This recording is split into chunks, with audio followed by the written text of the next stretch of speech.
Bugün günlerden bazar günüdür. Düşündük ki birazdan havalar isinecek. Ona göre daha çok isinmeden bir hangi time edək. Ve tabii ki harda çöl ocağı. Ocaq quruldu, qazan küllənib ocağın üstə qoyuldu. Ocağın səsinə baxın.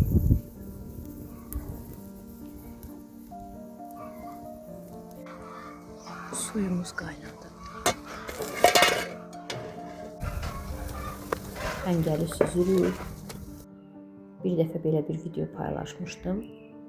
Çox bəyənilmişdi. Hətta yazmışdılar ki, yenidən belə bir video çəkim. Sadəcə onun səsi musiqiyə görə spam oldu. Ona görə o YouTube kanalından silinib.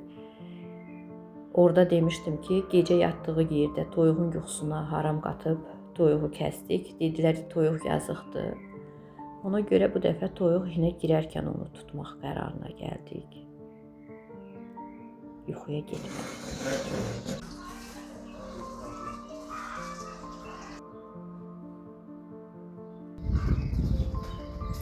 Təbiət çox gözəldir. Rəngi ilə, səsi ilə, hər bir şey ilə.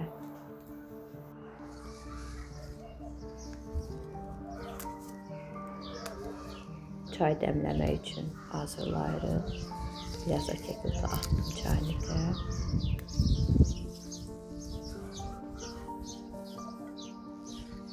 Etdiyimiz hərəkətlər o qədər rutin halına gəlib adiləşib ki, adi yemək bişirmək, çay dəmləmək videosudur bu. Ancaq lentə alındığı üçün çox maraqlı görünür, elə deyilmi? İnsan həyatı da belədir.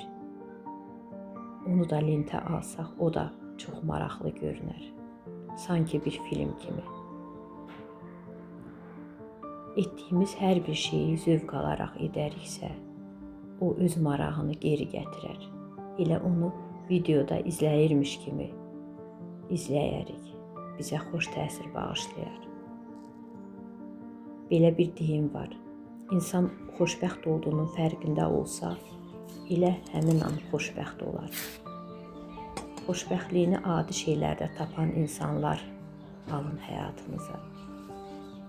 Heç nədən gileylənməyən, heç nədən şikayətlənməyən, hər şeyə şükür edən, xırda şeylərdən xoşbəxt olan, zövq alan insanlar seçin. Elə insanlar gəlsin həyatınıza.